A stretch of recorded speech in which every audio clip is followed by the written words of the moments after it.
दोस्तों स्वागत है आपका आज की बेहद बड़ी और महत्वपूर्ण खबरों में। जी हां दोस्तों, 2224 प्रवासी मजदूरों को सरकार लेकर आई अपने राज्य में।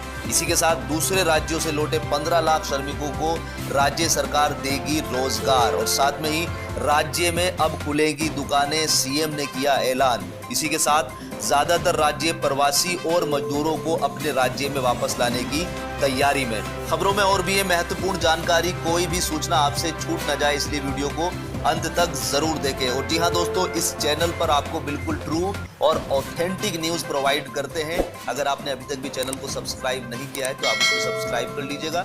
नीचे जो आपको लाल रंग का एक बटन दिख रहा है सब्सक्राइब का, उसे दबाकर सफेद बना दीजिएगा और उसी के साथ में जो है ना एक घंटी भी है, उसे घंटी को भी दबा दीजिएगा। इससे क्या होगा कि सरकार की तरफ से जो भी घोषणा होगी वो सबसे पहले आपके पास पहुंच जाएगी।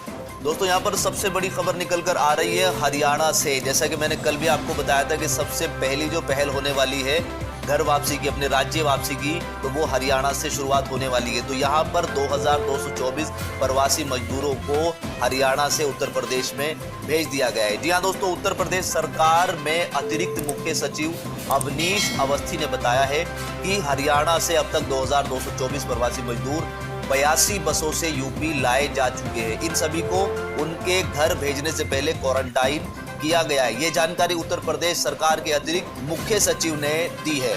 आपको बता दें, उत्तर प्रदेश की योगी आदित्यनाथ सरकार ने दूसरे राज्यों में फंसे अपने श्रमिकों को चरणबद्ध तरीके से वापस लाने पर फैसला किया है। उत्तर प्रदेश के मुख्यमंत्री योगी आदित्यनाथ ने लॉकडाउन की समीक्षा के लिए आयोजित बैठक में कहा कि प्रदेश से बाहर काम करने वाले और फंसे रह गए प्रदेशवासियों को चरणबद्ध तरीके से वापस लाएंगे। इसी के साथ मुख्यमंत्री योगी आदित्यनाथ ने कहा है कि दूसरे प्रदेशों से लौटे 15 लाख श्रमिकों को राज्य सरकार रोजगार देगी। इसके लिए सरकार कार्य योजना बना रही है। ये वे श्रमिक हैं जो दूसरे प्रदेशों में काम करते थे और लॉकडाउन के कारण लौट आए हैं या लौटने वाले हैं। प्रवासी श्रमिकों को रोजगार के अवसर उपलब्ध कराने के लिए प्रदेश सरकार ने एक समिति गठित की है। मुख्यमंत्री शनिवार को अपने आवास पर उच्च स्तरीय बैठक में लॉकडाउन व्यवस्था की समीक्षा कर रहे थे। उन्होंने कहा कि प्रवासी श्रमिकों को रोजगार उपलब्ध कराना चुनौतीपूर्ण कार्य है। पंचायती राज विभाग के प्रमुख सचिव मनोज सिंह को निर्देश किया कि ग्राम प्रधानों के माध्यम से मनरेगा और गांवों के विकास कार्य को आगे बढ़ाया जाए। उन्होंने कहा कि तालाब व चेक डैम के काम शुरू कराए जाए और इनमें प्रवासी मजदूरों को भी लगाया जाए। कहा कि सोशल डिस्टेंसिंग का पालन करते हुए करीब 10,000 श्रमिक पूर्वांचल गोरखपुर बुंदेलखंड एक्सप्रेस वे के निर्माण में लगे हैं। दोस्तों अगली खबर निकल कर आ रही है बिहार से। यहाँ पर बिहार के मुख्यमंत्री नीतीश कुमार लगातार दावा कर रहे हैं कि वो एक बेहतर काम कर रहे हैं और जमीनी स्तर पर काम कर रहे हैं। क्या सही में वो जमीनी स्तर पर काम कर रहे हैं? इसको लेकर विपक्षी नेता तेजस्वी यादव ने सवाल खड़े किए। जी हाँ दोस्तों, बिहार में विपक्ष के नेता तेजस्वी यादव ने मुख्यमंत्री नीतीश कुमार पर आरोप लगाया कि राज्य में आपदा राहत केंद्र में सब कुछ ठीक ठाक नहीं चल रहा है।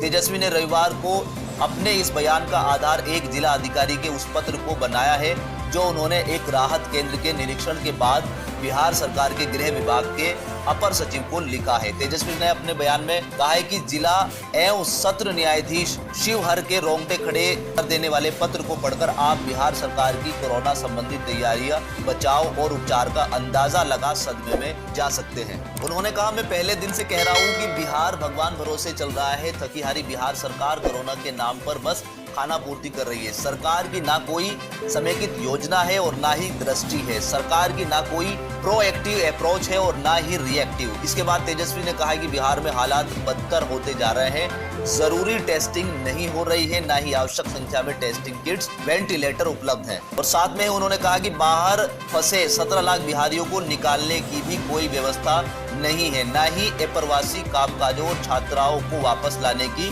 कोई बिहार की मंशा है। तेजस्वी ने आगे कहा कि राज्य सरकार पूर्णतः असहाय, असमर्थ और थकी हुई नजर आ रही है। राशन वितरण में धांधली की खबरें आ रही है। लाभार्थियों को गला सड़ा अनाज बांटा जा रहा है। क्वारंटाइन केंद्रों में कोई भी सुविधा नहीं है। जांच रिपोर्ट में लगातार गड़बड़ी उजागर हो रही है। सरकार द्वारा जारी आंकड़ों में कोई भी स्थिरता पारदर्शिता नहीं है। पुलिसकर्मियों और स्वास्थ्य कर्मियों के पास जरूरी स्वास्थ्य सुरक्षा उपकरण उपलब्ध नहीं है।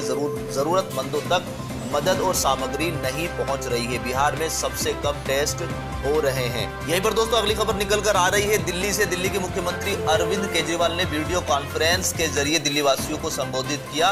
कोरोना वायरस पर चर्चा करते हुए उन्होंने कहा कि पिछले रविवार को हमने लॉकडाउन जारी रखने पर चर्चा की थी। इसमें किसी तरह की रियायत नहीं दिए जाने का फैसला लिया गया था। मुख्यमंत्री ने कहा कि आज दिल्ली सरकार ने फैसला लिया है कि केंद्र सरकार द्वारा जारी किए गए दिशा निर्देशों के अनुसार दिल्ली में भी जरूरत वाली दुकानों को खोलने की अनुमति दी जाए। मोहल्लों में या सोसाइटी में दुकानें खुल सकती है, लेकिन यह छूट कंटेनमेंट जोन की दुकानों में लागू नहीं होगी। फिलहाल